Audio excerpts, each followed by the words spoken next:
Today's an alert day. That's what you need to know. It is all threats, does include hail and tornado risk. And for OKC specific, 7 to 9 p.m. That's the danger zone for the worst storms. Now let's talk about the risk. We had a categorical upgrade. What does that mean? We do these risk levels tied to the amount of damage reports. So 1 is isolated, 5 would be outbreak. I have no 5 on the map, that's good. But it's a 3, and that got upgraded for the hail. So here's my hail map. Think about it. When the storms first go up, they get really tall because they have all that fuel, right? The taller they are, the bigger the hail. That's why it's fine golf ball size hail. It comes right up to OKC. Then as the storms come at us, the sun is setting, storms are fighting over the moisture, and the hail sizes get a little bit smaller, but not small. They get just a little bit smaller. The hail risk goes down a little bit, but that tornado risk, you know what? The timing is right with some shear, meaning change in wind direction with high. We have a window for tornado risk. Now, I have it at a 4. There's a slight bump up. I just pulled that level 4 up to OKC. Now it's not a 10, but it's there. And if anything, I expect to be back later today, and this should gauge the tornado risk, right? If I plan on being back.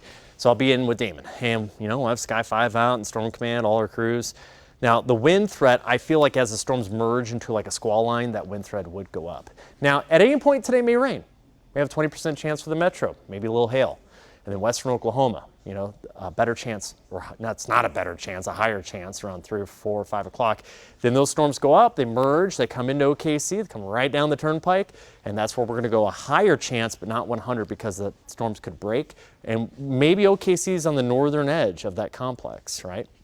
Zones to watch for warnings. 5 to 10 p.m. out west, coming in the metro, 7 to 9, like 8, 9. Is, I think, like the peak of it, the worst of it, east of the metro after the 10 p.m. newscast, and they'll be out of here beyond that. So again, let's simulate radar. There are the storms bubbling up. That's 7, 8, 9.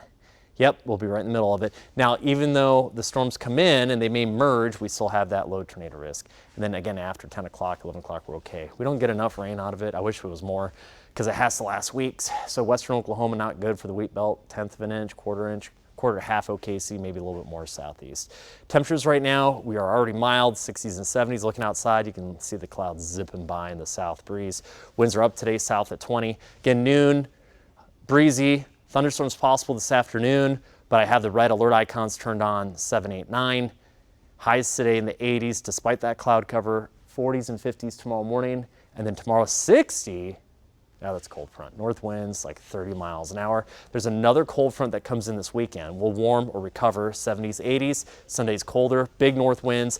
Oh, spring break. I guess I'm okay with that. I mean, quiet weather is good, but it's chilly. You'll be inside with the kids Monday, Tuesday, lows near freezing. End of spring break, probably near 90 degrees. And that is your latest 5+5 day forecast.